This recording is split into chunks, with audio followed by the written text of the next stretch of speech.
അലൈക്കും, welcome back to മൊബീസ് world. അപ്പം ഇന്ന് ഒരു ഇഫ്താർ വീഡിയോ ആയിട്ടാണ് വന്നിട്ടുള്ളത് കേട്ടോ. അപ്പം പത്തിരി, നോമ്പ് കാലമാകുമ്പോൾ പത്തിരിയാണല്ലോ അധികം ഉണ്ടാക്കുക. ഇവിടെ പത്തിരി തന്നെയാണ് ഇഷ്ടം അധികം. അപ്പം ഒട്ടുമിക്ക ദിവസങ്ങളും പത്തിരിയാണ് ഉണ്ടാക്കൽ. പിന്നെ അപ്പം പത്തിരി വാട്ടിയതും കുഴച്ചതൊക്കെ ഉമ്മയാണ് കേട്ടോ. അപ്പം ഞാനത് പരത്തിയെടുക്കുകയാണ്.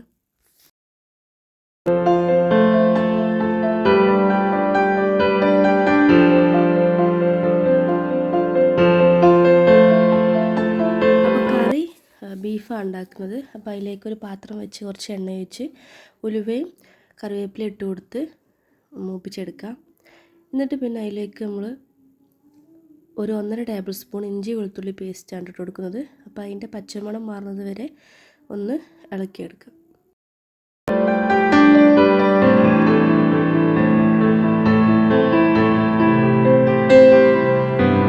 അപ്പോൾ അതിൻ്റെ പച്ചമണം മാറി വരുമ്പോൾ അതിലേക്ക് സവാള അരിഞ്ഞത് ഇട്ട് കൊടുക്കുക. അതേപോലെ പച്ചമുളക്, ഇത് രണ്ടും ഇട്ടിട്ട് അധികം വഴറ്റിയെടുക്കണ്ട കേട്ടോ. ഇത് ബീഫ് ആയതുകൊണ്ട് തന്നെ പിന്നെ ബീഫിന് നല്ല വേവുണ്ടല്ലോ. അപ്പോൾ അതിൽ കണ്ട് നല്ലോണം വെന്ത് വരും. അതുകൊണ്ട് അധികം വഴറ്റിയെടുക്കുന്നില്ല, ഒന്ന് വാട്ടിയെടുക്കുന്നുള്ളൂ. ഇനി അതിലേക്ക് വേണ്ട കുറച്ച് പൊടികളൊക്കെ ഇട്ട് കൊടുക്കാം കേട്ടോ.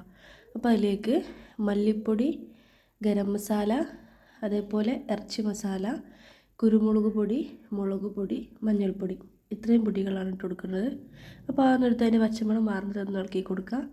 ശേഷമാണ് നമ്മൾ തക്കാളി ഇട്ട് കൊടുക്കുന്നത് കേട്ടോ.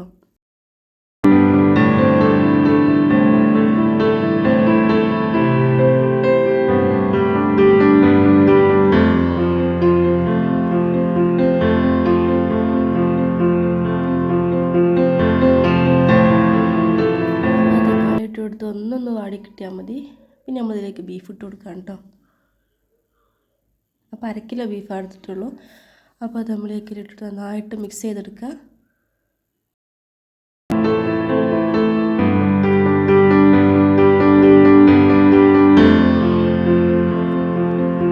നമ്മളിതൊരു ഉപ്പിട്ട് കൊടുത്തിട്ടില്ല. അപ്പോൾ ഇതിലേക്ക് ആവശ്യമുള്ള ഉപ്പിട്ട് കൊടുക്കുക.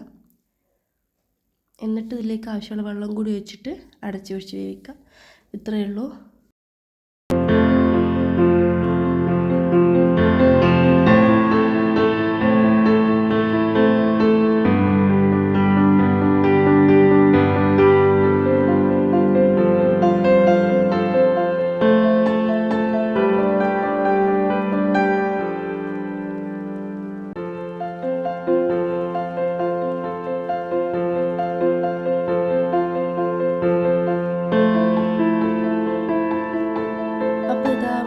ബീഫ് കറി ഇവിടെ റെഡി ആയിട്ടുണ്ട്. ഒരു 8 വിസിൽ അടിച്ചിട്ടുണ്ട് കേട്ടോ.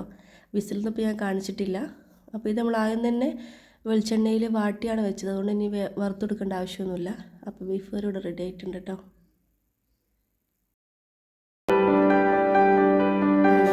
കസ്റ്റാർഡ് വെച്ചിട്ട് ഉണ്ടാക്കാൻ പോകാം കേട്ടോ. കസ്റ്റാർഡും കുറച്ച് ഫ്രൂട്ട്സൊക്കെ എറിഞ്ഞിട്ടിട്ട്. അപ്പോൾ ആദ്യം നമ്മളൊരു 3 ടേബിൾ സ്പൂൺ കസ്റ്റാർഡ് പൗഡർ എടുത്തിട്ടുണ്ട്. അതിലേക്ക് കുറച്ച് പാൽ ഒഴിച്ച് നന്നായിട്ട് മിക്സ് ചെയ്ത് അവിടെ മാറ്റി വെക്കുക. ഇനി ഒരു പാത്രം വെച്ചിട്ട് അതിലേക്ക് ഒരു 1/2 ലിറ്റർ പാൽ ഒഴിച്ചു കൊടുത്തിട്ടുണ്ട് കേട്ടോ. അതായത് ഒരു പാക്കറ്റ് പാൽ. അതിലേക്ക് നമ്മൾ നേരത്തെ ഇളക്കി വെച്ചിട്ടുള്ള മിക്സ് അതിലേക്ക് ഒഴിച്ചു കൊടുക്കുക. അതായത് ഈ പാൽ അത്യാവശ്യം ചൂടായി വരുന്ന ഒരു തിള വരാൻ നേരത്താണ് അതിലേക്ക് ഇട്ട് കൊടുക്കേണ്ടത് കേട്ടോ.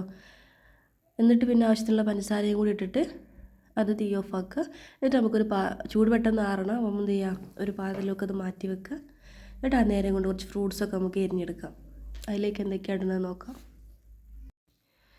അപ്പോൾ വത്തക്കയാണ് ആദ്യം എടുക്കുന്നത്. പക്ഷേ ഇത് ഫുള്ളായിട്ട് നമുക്കിതിലിടാനല്ല കേട്ടോ. കുറച്ച് നമുക്കിങ്ങനെ സെർവ് ചെയ്ത് മാറ്റി വെക്കാനാണ് കേട്ടോ. അങ്ങനെ കഴിക്കാൻ വേണ്ടിയിട്ട് വെക്കാനാണ്. അപ്പോൾ ഇത് കുറച്ച് മാത്രമേ കസ്റ്റാർഡ് ഡ്രിങ്കിൽ ഇടുന്നുള്ളൂ. അപ്പം കുറച്ച് പച്ചമുന്തിരി എടുത്തിട്ടുണ്ട്, ചെറുതാക്കി അരിഞ്ഞു വെച്ചിട്ടുണ്ട്.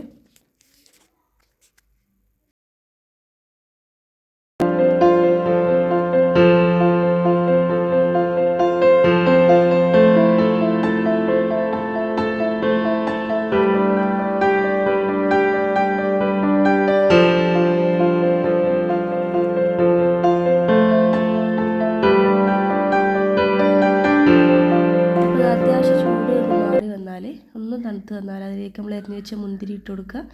അതേപോലെ വത്തക്ക കഷ്ണം ചെറുതാക്കി അരിഞ്ഞതാണ്. ഒരു കളറും കൂടി വേണ്ടിയിട്ടാണ് ചേർക്കുന്നത്. ഇടയ്ക്കൊന്നും ഇങ്ങനെ കളർ കാണാൻ പക്ഷേ കഴിക്കാൻ ഒരു കുഴപ്പമില്ല കേട്ടോ, നല്ല ടേസ്റ്റാണ്. അതേപോലെ നമുക്ക് കാരക്ക ഇത് നമ്മൾ ഇതേപോലെ കുരു കളഞ്ഞ് ചെറുതാക്കി അരിഞ്ഞിട്ട് അതിലേക്ക് ഇട്ട് കൊടുക്കാം. അപ്പോൾ നിങ്ങളൊന്ന് ട്രൈ ചെയ്ത് നോക്കണം, അടിപൊളിയാണ്.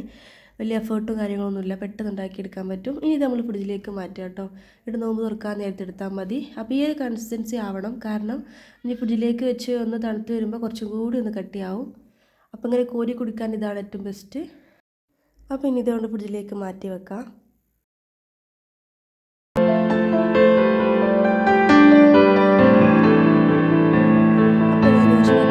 ജ്യൂസ് അടിക്കുന്നു കേട്ടോ.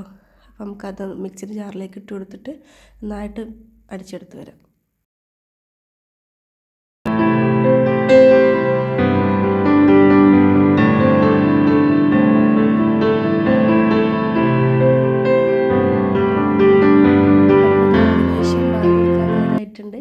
അപ്പം നമ്മളിത് ഒക്കെ പ്ലേറ്റിലേക്ക് സെർവ് ചെയ്ത് വെക്കുകയാണ്.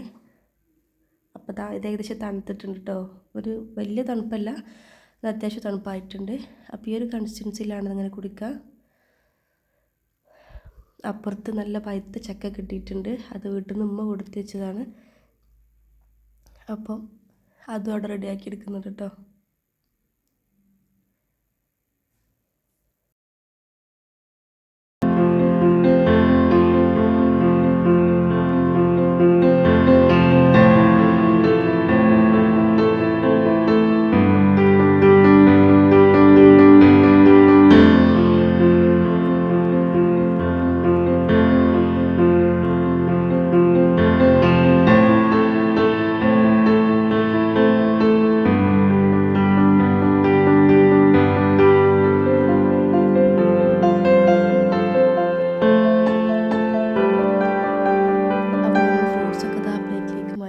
കേട്ടോ. അപ്പോൾ ജ്യൂസൊക്കെ അവിടെ റെഡിയാണ്. അപ്പോൾ ഇന്നത്തെ ഇഫ്താറിൻ്റെ റെസിപ്പീസ് അല്ലെങ്കിൽ ഇഫ്താറിൻ്റെ വിഭവങ്ങൾ ഇതൊക്കെയാണ്. അപ്പോൾ ഇഷ്ടപ്പെട്ടു വിചാരിക്കുന്നു. ഇഷ്ടപ്പെട്ട എല്ലാവരും ലൈക്ക് ചെയ്യുക, ഷെയർ ചെയ്യുക, സബ്സ്ക്രൈബ് ചെയ്യുക, കമൻറ്റ് ചെയ്യുക. Thank you.